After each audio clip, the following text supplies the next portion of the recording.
pagi, Bel, saya Ines Aca, Bina dan Bunda, Bibun lagi di sini. Di vlog Terjebak Cinta.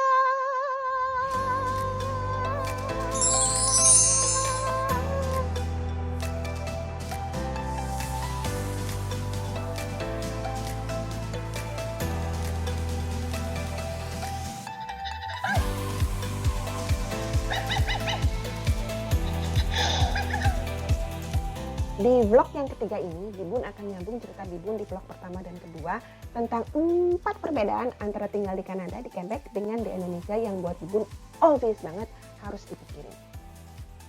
Nah, 4 perbedaan ini masalah iklim dan cuaca, uang dan sepi udah dibahas minggu lalu. Nah, sekarang kita bahas masalah Perancis. Masalah terakhir, bahasa Perancis. Bahasa nasional resmi di Kanada ada 2, Inggris dan Perancis. Kalau cuma menguasai salah satu, kesempatan kerja kita terbatas. Kalau tinggal di Quebec, yang bahasa resminya bahasa Prancis, ya lebih terbatas lagi. Tinggal di kampung di Quebec seperti Bibun, jangankan cari kerja, ngegosip ngobrol sama tetangga aja susahnya setengah mati. Di kampung jarang ada yang bisa berbahasa Inggris lancar. So, vous avez besoin de parler français. Masalahnya, bahasa Prancis is a different world dengan bahasa Inggris and totally different universe dengan bahasa Indonesia. Bahasa Indonesia adalah bahasa baru, 1928. Sebagai keterangan langsung Bapak Bahasa Indonesia M. Tabrani, eyangnya Bibun, kita paham kalau bahasa ini dikembangkan sebagai bahasa persatuan. Dikembangkan sedemikian rupa agar mudah dipelajari dan kita cenderung tidak rigid dengan peraturan berbahasa. Ini penting banget untuk Indonesia karena Indonesia menurut Translator Without Borders is one of the most linguistically diverse country in the world. Lebih dari 800 bahasa. Sebaliknya bahasa Prancis adalah bahasa tua, sudah ada sejak abad 12. Akarnya adalah bahasa Latin, bahasa yang dikembangkan untuk kaum elitis, kaum terpelajar, kaum yang zaman dulu harus punya sumber daya yang biasanya berhubungan dengan status sosial untuk bisa belajar serius berbahasa dengan baik dan benar. Banyak peraturan-peraturan yang untuk kita yang berbahasa ibu bahasa Indonesia atau bahasa daerah lain tidak mundengi. No, ini peraturan apa ini? Yang harus kita pelajari untuk bisa berbahasa Prancis.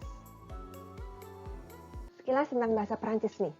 Di bahasa Indonesia kita punya saya makan, untuk kamu, dia, kami, kita, mereka.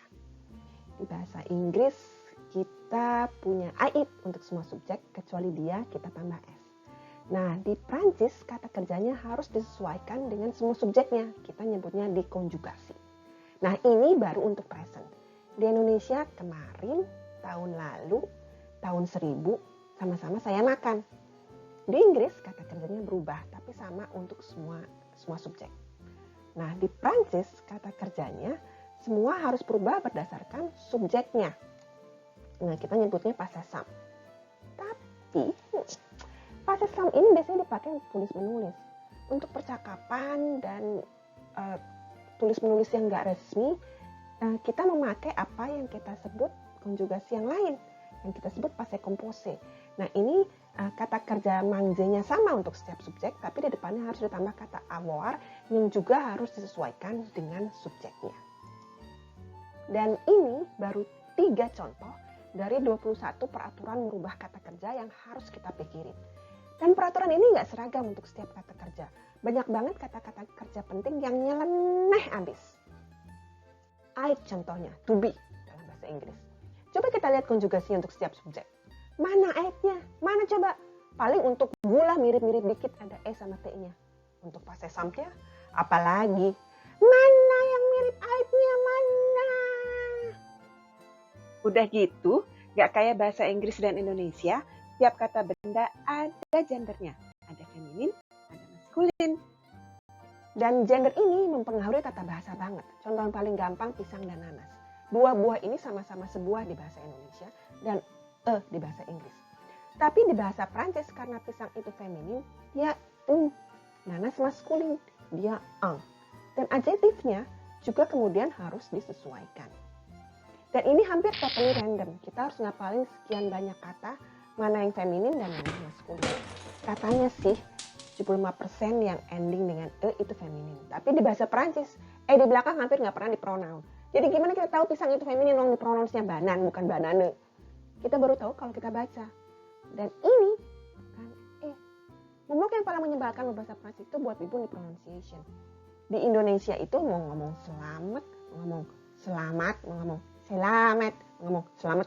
Artinya sama aja, cuma beda aksen. Tapi di sini cuma beda ngelafalin Mas, arti dan konotasinya bisa beda. So intinya bahasa Prancis itu super ngobrak. Dan jangan lupa juga, we are what we speak.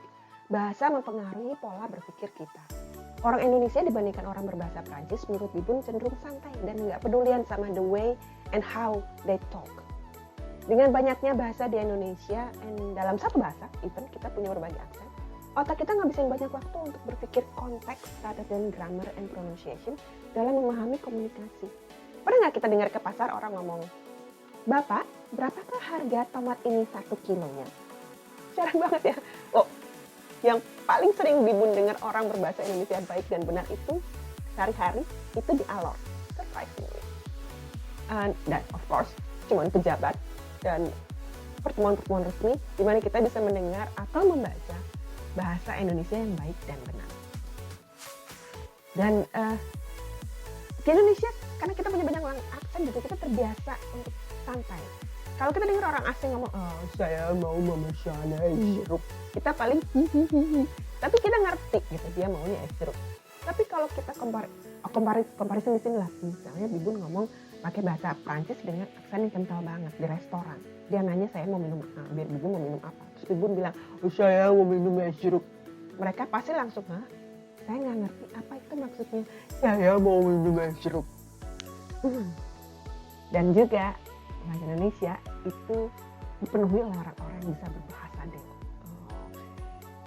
Kita Indonesia ini jago nih kalau kita ngobrol sama teman yang udah deket gitu. Jangan lupa ya itunya begini. Kalau begini nanti jadi begitu loh. Kalau udah begitu kan kitanya juga jadi begini. Sering kan ngomong gitu. Atau bahkan pakai bahasa yang lebih dewa lagi. Kenal sama Bu Joko nggak? Bu Joko. Alah, Bu Joko.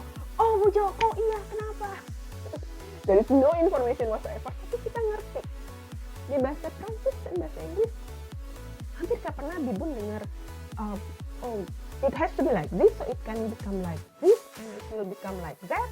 Orang Prancis ngomong, il doit faire ci, puis vous faites ci, porque c'est la plus, devenir cela.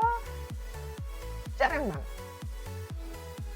So, intinya, pada kata, saat kita belajar bahasa baru di daerah baru, miskomunikasi yang kita punya bukan hanya sekedar nggak bisa ngomong bahasanya, nggak tahu vocabulary-nya, nggak kenal grammarnya, tapi juga karena kita nggak terbiasa dengan pola pikir dan budaya mereka.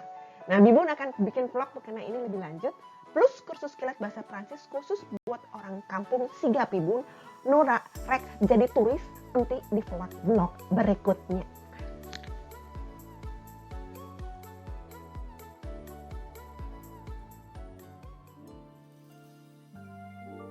Cinta telah menjebak Bibun pindah ke Quebec, Kanada. Tapi itu kan berarti Bibun lalu terjebak keadaan nangis-nangis Bombay dan hidup penuh drama kayak sinetron Indonesia. Nah, di vlog-vlog berikut, Bibun akan cerita kiat-kiat dan jurus-jurus Bibun di sini supaya tidak terjebak keadaan. Dan cerita dikit tentang kehidupan sehari-hari dan aktivitas Bibun di sini. Mulai dari aktivitas di rumah sampai liburan ke kos Kanada. Dari soal belanja ke pasar sampai menembus badai salju. Yang asik, yang nyebelin, yang bikin kangen Indonesia, dan yang gak bikin kangen Indonesia.